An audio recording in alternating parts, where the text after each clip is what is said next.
Hello students, last class में हमने muscular tissue animals का कंप्लीट कर लिया था और आज की क्लास में हम स्टार्ट करेंगे connective tissue. Is it okay? तो हम कौन सा टिश्यू स्टार्ट करने जा रहे हैं? हम स्टार्ट करने जा रहे हैं कनेक्टिव टिश्यू। अब अगर बात कनेक्टिव टिश्यू की जाए तो कनेक्टिव टिश्यू को हमने कुछ पार्ट्स में क्लासिफाई किया था। इसका क्लासिफिकेशन भी जानेंगे और वन बाय वन हम एक एक टिश्यू का स्ट्रक्चर और फंक्शन भी जानेंगे। पर उससे पहले हम आखिर इसका बेसिक फंक्शन जान लेते हैं कि ये कनेक्टिव टिश्यू का मेन फंक्शन हमारी बॉडी में क्या होता है। Is it okay? हालांकि इसके नाम ने ही हमको सब कुछ क्लियर कर दिया है कि आखिर इसका हमारी बॉडी में क्या क्या रोल होता है। इसका हमारी बॉडी में रोल होता है कनेक्ट करना, है ना, एक बॉडी पार्ट को दूसरी बॉडी पार्ट से कनेक्ट करना। Is it okay? जैसे फॉर एग्जाम्पल, जैसे देखिए, सबसे पहले अगर बात शुरू की जाए तो we will start with the largest organ of our body. नाम याद है आपको लार्जेस्ट ऑर्गन का? हमारी बॉडी का लार्जेस्ट ऑर्गन होता है skin, which is also involve in the category of sense organ. किस टाइप का ऑर्गन होता है ये? सेंस ऑर्गन होता है। तो आपको क्या लगता है कि इस स्किन को किसी से कनेक्ट करने की ज़रूरत है हमारी बॉडी पार्ट में, या this is just like a covering? जैसे क्लोथ हमारी बॉडी को कवर करते हैं, क्या स्किन उसी तरीके से हमारी बॉडी को कवर करती है? नहीं, बिल्कुल भी नहीं। ये जो स्किन हमारी बॉडी में प्रेजेंट होती है, the skin should be connected with the muscles which are present underlying in the underlying position of our skin. Is it okay? मतलब हमारी स्किन को किससे जोड़ना होता है? मसल्स से कनेक्ट करना होता है। Is it okay? और कौन कौन से कनेक्शंस की रिक्वायरमेंट है हमारी बॉडी को? देखिएगा ध्यान से। हमारी बॉडी को फिर रिक्वायरमेंट है बोन्स को जोड़ना पड़ता है। बोन्स को किससे कनेक्ट करना पड़ता है? बोन्स को भी मसल्स से कनेक्ट करना पड़ता है। Is it okay? और क्या कनेक्ट करना होता है? बोन्स को बोन्स से कनेक्ट करना होता है। Is it okay? For example, जैसे देखिए, हमारे हाथ में टोटल अगर इस वाले हिस्से को छोड़ दिया जाए तो 2 बोन्स इधर होती हैं, एक बोन इधर होती है, and these 2 are connected here, है ना, at this position with the elbow. Elbow से कनेक्टेड होता है, विच कैन मूव। बिल्कुल, it can be connected, it has to be connected. Is it okay? तो मतलब बोन्स को किससे कनेक्ट करना है? बोन्स को बोन्स से कनेक्ट करना है, एक ऑर्गन को दूसरे ऑर्गन से कनेक्ट करना है। मतलब बात बस इतनी सी है कि whatever the body parts are present in our body, जितने भी बॉडी पार्ट्स हैं, है ना, they all should be connected with each other. सारे एक दूसरे से कनेक्टेड होने चाहिए, तभी तो चीज़ों का ट्रांसपोर्टेशन हो पाएगा। ऑक्सीजन आपके लंग्स से पूरी बॉडी में ट्रांसपोर्ट हो पाएगी, फूड आपके स्मॉल इंटेस्टाइन से पूरी बॉडी में ट्रांसपोर्ट हो पाएगा, फिर पूरी बॉडी से कार्बन डाइऑक्साइड को कलेक्ट करके कहाँ पहुँचाया जाएगा? हमारे लंग्स में। कौन से प्रोसेस के लिए? For the acceleration of carbon dioxide. आ गई बात समझ में? Is it okay? मतलब ये हुआ कि हमारी पूरी बॉडी को कनेक्शन की ज़रूरत तो है, and this connection is provided with the help of this connective tissue. Is it okay? और अब हम इस कनेक्टिव टिश्यू के बारे में पढ़ेंगे फुल डिटेल में। तो चलिए पढ़ना शुरू करते हैं।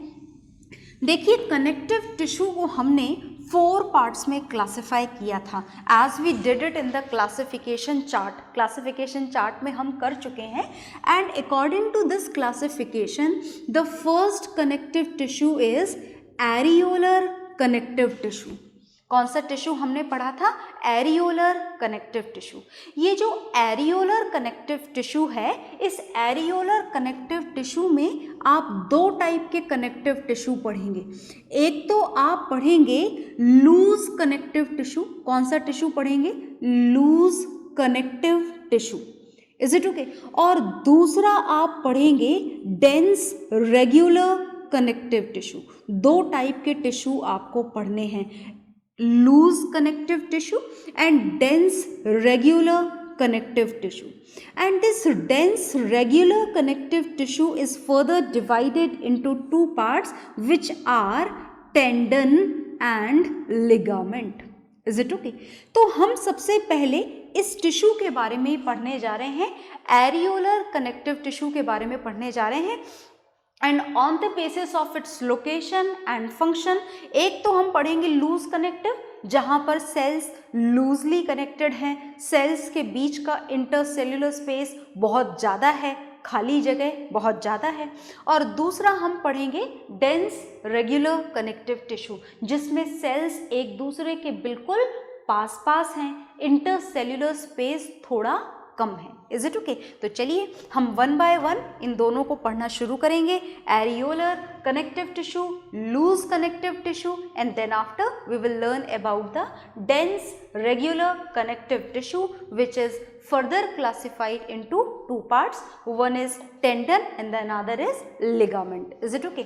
तो चलिए इसके बाद के कनेक्टिव टिश्यू हम वन बाय वन पढ़ते जाएंगे. ओके तो सबसे पहले जो हम टिश्यू फिलहाल स्टार्ट करने जा रहे हैं, दिस इज वेरी इंपॉर्टेंट, बहुत ही इंटरेस्टिंग है, बहुत ही डिफरेंट है, बहुत ध्यान से सुनिएगा. ओके चलिए तो हम स्टार्ट करते हैं, और हम स्टार्ट करने जा रहे हैं areolar connective tissue which is on the basis of intercellular space is further divided into two parts. So first we are going to know about areolar loose connective tissue.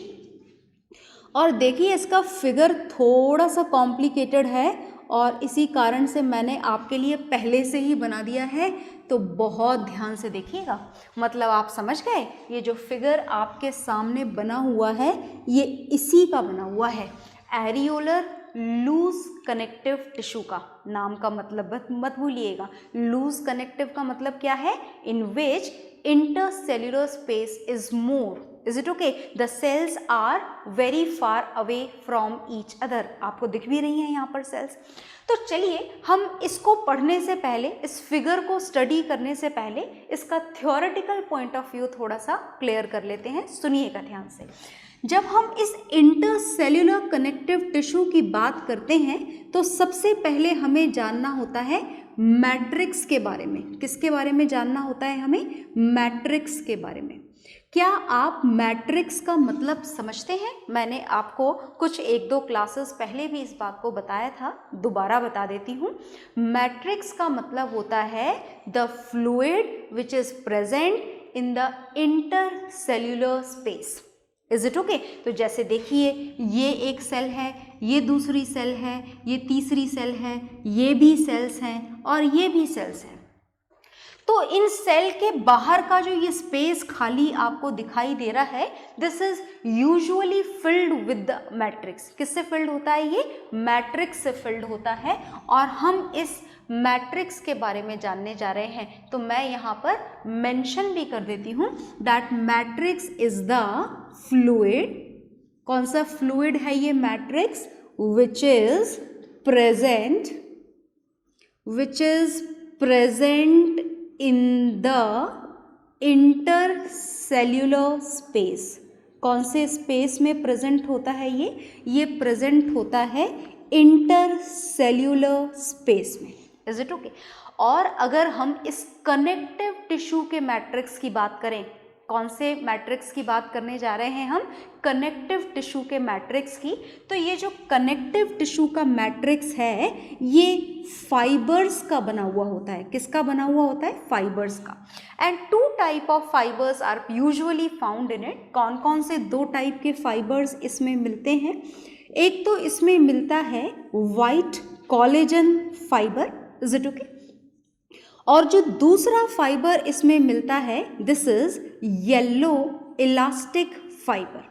ये सिर्फ इनके नाम ही नहीं है वाइट एंड येलो, इनके actual colours भी यही होते हैं. येलो इलास्टिक फाइबर भी बोल सकते हैं आप इसे, और आप इसे इलास्टिन भी बोल सकते हैं. क्या बोल सकते हैं? इलास्टिन. शॉर्ट में आप इसे इलास्टिन भी बोल सकते हैं. तो two type of fibres are usually found in the matrix of each and every type of connective tissue. First is white collagen fiber which is originally white in color and changes yellow when we are going to boil it. Is it okay? And this is yellow elastic fiber which is definitely yellow in color. तो क्या यहाँ पर आप पहचान सकते हैं white collagen fibre को और येलो इलास्टिक फाइबर को? बिल्कुल भी नहीं, तो मुझे बताना पड़ेगा। तो देखिएगा आप ध्यान से, देखिए ये जो डॉटेड स्ट्रक्चर्स जो आपको दिखाई दे रहे हैं, ये फाइबर्स जो डॉटेड लाइन के थ्रू यहाँ रिप्रेजेंट किए जा रहे हैं, ये यहाँ पर भी और ये यहाँ पर भी, they both are going to represent this white collagen fiber. Is it okay? Now we are going to find out where this yellow elastic fiber is. So look here, ये जो फाइबर आपको दिखाई दे रहा है, ये जो कंप्लीट लाइन के through यहाँ पर डिनोट किया जा रहा है, this is yellow elastic fibres. Is it okay? तो ये व्हाइट कोलेजन फाइबर है और ये येलो इलास्टिक फाइबर है, और इन दोनों से मिलकर के कनेक्टिव टिश्यू का क्या रेडी हो जाता है? कनेक्टिव टिश्यू का मैट्रिक्स रेडी हो जाता है. Is it okay? आ गई बात समझ में? अब यहाँ पर हमको इसका दूसरा पॉइंट जानना है, और दूसरा पॉइंट जो हमको जानना है वो हमें जानना है इनकी सेल्स के बारे में, कि आखिर एरियोलर लूज कनेक्टिव टिश्यू में सेल्स कौन कौन से टाइप की होती हैं. तो देखिएगा कौन कौन से, हालांकि सेल्स के नाम यहाँ पर लिखे गए हैं, देखिएगा. दिस इज फैट सेल, ये फैट सेल है. इस फैट सेल को हमारी बायोलॉजी में एडिपोसाइट्स भी बोला जाता है. क्या बोला जाता है? एडिपोसाइट्स. ओके, ये देखिए another cell, this is macrophages, and this is very irregular shaped cell, no shape is there at all. हर बार हर एरियोलर लूज कनेक्टिव टिश्यू में इसका अलग शेप आपको अपीयर होता है. And this is fibroblast and this is mast cell. इसके अलावा भी plasma cell, blood vessels, a lot of things are present in this areolar loose connective tissue. अच्छा, यहाँ पर मैं एक नाम जरूर दोबारा से मेंशन करना चाहूँगी. वैसे तो बाकी सारे नाम वहाँ पर लिखे हुए हैं, पर यहाँ पर ये मैक्रोफेजेस का बड़ा इम्पॉर्टेंट रोल होता है. और क्या रोल होता है इनका? इनका रोल ये होता है कि ये पूरे के पूरे बैक्टीरिया को क्या कर देती हैं? खा जाती हैं. Is it okay? और इसका मतलब ये हुआ कि these cells are responsible to fight against the harmful bacterias, against the disease causing bacterias. और यही इस एरियोलर लूज कनेक्टिव टिश्यू को बहुत इम्पॉर्टेंट बना देता है. Because of the presence of these sales you can say that their function, their one more function is there, that they can fight against the disease causing germs. Is it okay? So whatever is there on the board, you have to note it down, then we will write down the functions of this areolar loose connective tissue. Okay?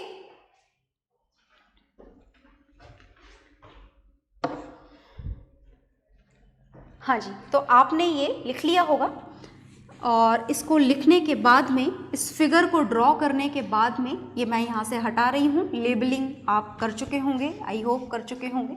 अब हम इसके functions लिखने जा रहे हैं. अच्छा, one more thing मैं आपको एक बात बताना चाहती हूँ, बहुत ध्यान से सुनिएगा.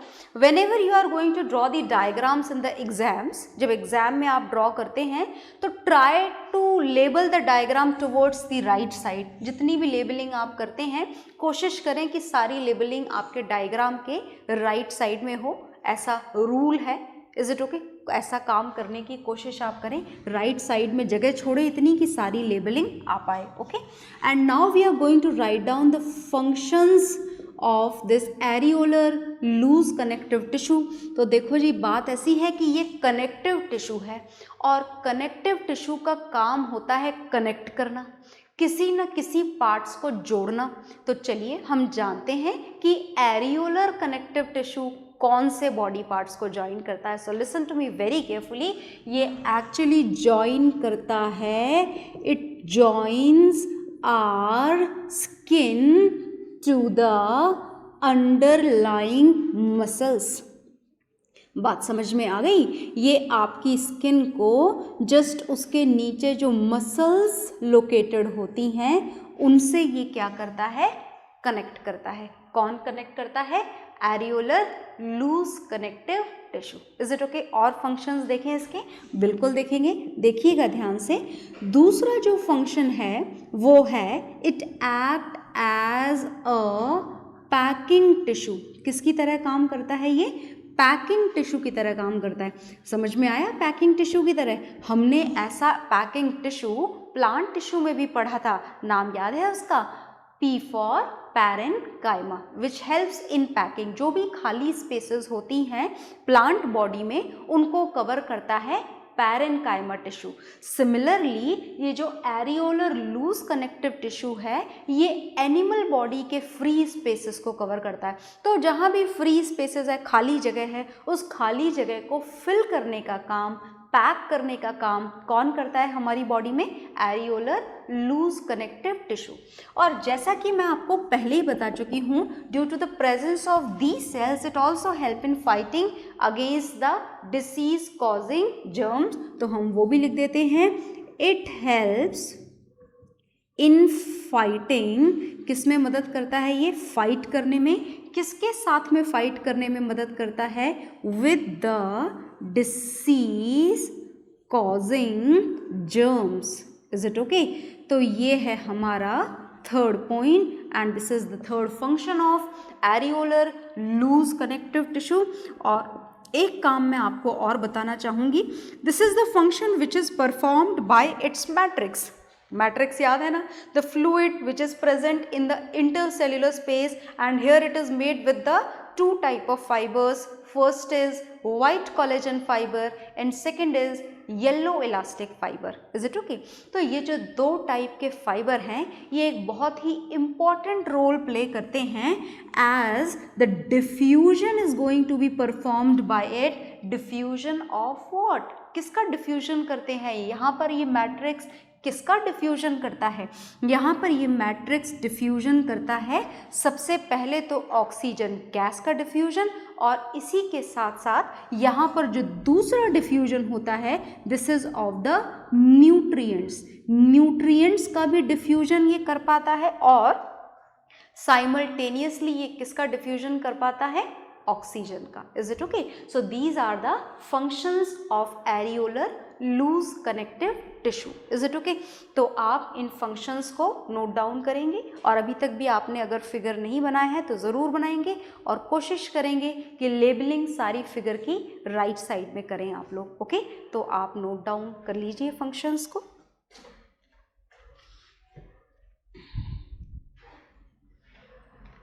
हाँ जी, फंक्शंस को नोट डाउन करने के बाद में हम इस एरियोलर कनेक्टिव टिश्यू का ही दूसरा पार्ट पढ़ेंगे। This is dense regular connective tissue. तो हम डेंस रेगुलर कनेक्टिव टिश्यू पढ़ने जा रहे हैं। बहुत ध्यान से सुनेंगे, बहुत सारे वेरिएशंस हैं क्योंकि जैसा आपने देखा this is not at all is going to made with the similar type of cells. Different cells are found in it with the different functions. Similarly, when we are going to talk about the dense regular connective tissue, तो वहाँ पर भी बहुत सारी नई बातें आपको जाननी है, ध्यान से देखिएगा। तो हम अब शुरू करने जा रहे हैं डेंस रेगुलर कनेक्टिव टिश्यू। और डेंस रेगुलर कनेक्टिव टिश्यू से हमें एक बात तो क्लियर हो गई कि ये लूज कनेक्टिव टिश्यू तो नहीं है। दैट मीन्स इंटरसेल्युलर स्पेस यहाँ पर बहुत ज़्यादा नहीं है। ओके? तो डेंस रेगुलर जो कनेक्टिव टिश्यू है वो कुछ ऐसा दिखता है, बहुत ध्यान से देखिएगा। इसका मतलब नहीं है कि गोल दिखता है, हम इसके अंदर स्ट्रक्चर बनाने जा रहे हैं डेंस रेगुलर कनेक्टिव टिश्यू का। तो यहाँ पर भी देखिए ये मैट्रिक्स है, ये जो मैं बना रही हूँ फाइबर्स पैरेलली एक दूसरे के, ये यहाँ पर क्या बनाया जा रहा है? ये यहाँ पर मैट्रिक्स बनाया जा रहा है। ये क्या है? यहाँ पर मैट्रिक्स है which is very closely connected with each other, very tightly packed with no intercellular space. Is it okay? और बीच बीच में यहाँ पर ये प्रेजेंट है। क्या आप जानते हैं ये क्या है? दीज आर द रोज हैं, रोज में प्रेजेंट होती हैं। किसकी रोज हैं ये सेल्स की रोज हैं। आपको पहचान लेना चाहिए इनको as nucleus is there in the centre. तो ये कौन सी सेल्स हैं, नाम जानते हैं आप? इनका नाम बता देते हैं आपको। इनका नाम है fibroblast which are irregular shaped cells. Is it okay? और ये यहाँ पर बाकी बचे हुए स्पेस में क्या प्रेजेंट होगा? सेल के बाकी बचे हुए स्पेस में, जिसे आप क्या बोलते हैं, इंटरसेल्यूलर स्पेस, क्या होना चाहिए? मैट्रिक्स होना चाहिए। तो क्या ये मैट्रिक्स है? बिल्कुल ये मैट्रिक्स है, which is very closely, very tightly, very densely located as it is not at all a loose connective tissue. So this is the structure of dense regular connective tissue. Is it okay? और ये matrix बनाया गया है और ये fibroblast नाम की sales की रोज बनाई गई हैं. तो आप इस फिगर को बना लीजिए. Is it okay?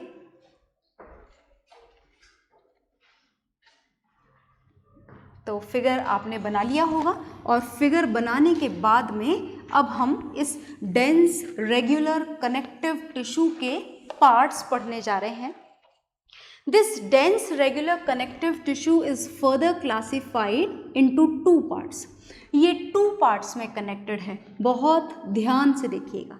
ये जो two parts आपको पढ़ने हैं, यहाँ पर first आपको पढ़ना है tendon और जो second आपको पढ़ना है this is ligaments. तो दो टाइप के डेंस रेगुलर कनेक्टिव टिश्यू हमको पढ़ने हैं. First is tendon and second is ligament. तो मैं दोनों की लोकेशन आपको सबसे पहले क्लियर करती हूँ. देखिएगा ध्यान से. इस बीच की लाइन को हम यहाँ से फिलहाल थोड़ी सी देर के लिए रफ कर देते हैं. और ये मैंने बनाई मसल्स. ये कौन सी मसल्स हैं? मान लीजिए these are the muscles which are present in your hand. Okay और ये हमने बनाई साथ में बोन्स. ये बोन्स हैं. Is it okay? और ये एक और बोन है और ये एक और बोन है. आपने बहुत ही जूनियर क्लासेस में इन बोन्स के नाम पढ़े हुए हैं, तो मैं इन बोन्स के नाम आपको नहीं बताने जा रही हूँ. बस याद रखिएगा कि ये आपके हाथ की बोन्स प्रेजेंट हैं. These are the bones and these are the muscles. तो जब हम बोन और बोन के कनेक्शन की बात करें, बोन और बोन के कनेक्शन की बात, तो it is connected at this point, right? यहाँ से कनेक्टेड है, ये यहाँ से कनेक्टेड है इस तरीके से. और ये बोन और बोन को जो कनेक्ट करता है इसको हम बोलते हैं लिगामेंट. क्या बोलते हैं हम इसे हम बोलते हैं लिगामेंट. आई बात समझ में? अब यहाँ पर प्रेजेंट होती है आपकी shoulder blade which is also a bone. ये भी बोन है ना, जिसे आप शोल्डर ब्लेड बोला करते हैं. तो ये जो बोन है, इस बोन को इस हाथ वाली मसल से कनेक्ट करने के लिए एक बहुत ही मजबूत कॉर्ड लाइक स्ट्रक्चर प्रेजेंट होता है. And this very strong cord like structure is known as tendon. आ गई बात समझ में? तो ये जो कॉर्ड लाइक स्ट्रक्चर है जो बोन्स को मसल से कनेक्ट कर रहा है, ये तो है टेंडन टिश्यू. और जो बोन और बोन को कनेक्ट कर रहा है ये है लिगामेंट. बोन और बोन को, ये हाथ के ऊपर वाली बोन और ये हाथ के नीचे वाली bone. Is it okay? Lower hand वाली जो बोन है ये. आ गई बात समझ में? तो टेंडन और लिगामेंट की ये फंक्शन पोजीशन होती है. इस तरीके से ये हमारी बॉडी में लोकेटेड होते हैं. ओके तो अब हम लिखने जा रहे हैं इनके स्ट्रक्चरल और फंक्शनल डिफरेंसेस, टेंडन के भी और लिगामेंट्स के भी. तो सबसे पहली बात अगर करी जाए तो ये जो टेंडन है, इस टेंडन के अंदर जो मैट्रिक्स प्रेजेंट होता है, क्या प्रेजेंट होता है? मैट्रिक्स. मैट्रिक्स समझ गए ना आप? The fluid which is present in the intercellular space. This matrix in tendon is made only and only with the white collagen fiber. Is it okay? And when we are going to talk about the matrix of ligament, अगर हम ligament के matrix की बात करें तो ligament के matrix में white collagen fiber भी हो सकता है, पूरा नाम लिख देते हैं हम इसका, white collagen fiber भी हो सकता है और yellow इलास्टिक फाइबर भी हो सकता है, दोनों फाइबर्स इसमें प्रेजेंट हो सकते हैं। आई बात समझ में? सेकेंड हम देखेंगे इसका फंक्शनल डिफरेंस। जो फंक्शनल डिफरेंस है वो क्या है देखिएगा। ये जो टेंडन है ये किसको जॉइन करता है? इट जॉइंस, किसको जॉइन करता है? ये जॉइन करता है हमारी बोन्स को, और बोन्स को किससे जॉइन करता है? बोन्स को कनेक्ट करता है ये हमारी मसल्स से। Is it okay? और अगर हम बात लिगामेंट्स के बारे में करना चाहें तो लिगामेंट किसको किससे कनेक्ट करता है? बहुत ध्यान से देखिएगा, ये लिगामेंट जॉइन करता है, it joins are bones. Bones को बोन्स से कनेक्ट करने का जो काम है वो कौन करता है? लिगामेंट। और जो दूसरी बात है टेंडन की वो है that tendon is very inelastic. आप इसे बहुत ज़्यादा नहीं खींच सकते, बहुत ज़्यादा फ्लेक्सिबिलिटी इस टेंडन के अंदर नहीं होती है, पर क्या इसके अंदर होती है? बिल्कुल होती है। It is very elastic, very flexible, बहुत ही फ्लेक्सिबल होता है ये। पर फ्लेक्सिबल तो ठीक है, पर अगर आपने इसको इसकी फ्लेक्सिबिलिटी लिमिट से ज़्यादा खींच दिया लिगामेंट को किसी भी एक्सरसाइज के दौरान, इन दैट कंडीशन अगर इसकी एक्सेसिव पुलिंग हो गई तो इन दैट कंडीशन आपकी बॉडी में, आपके हाथ में, पैर में जो भी लिगामेंट की ज़्यादा पुलिंग हो गई है उस पर्टिकुलर केस में आपको आ जाते हैं स्प्रेन। क्या आ जाते हैं? स्प्रेन आ जाते हैं। So these are the differences between tendon and ligaments. तो नोट डाउन कर लीजिए आप इसे।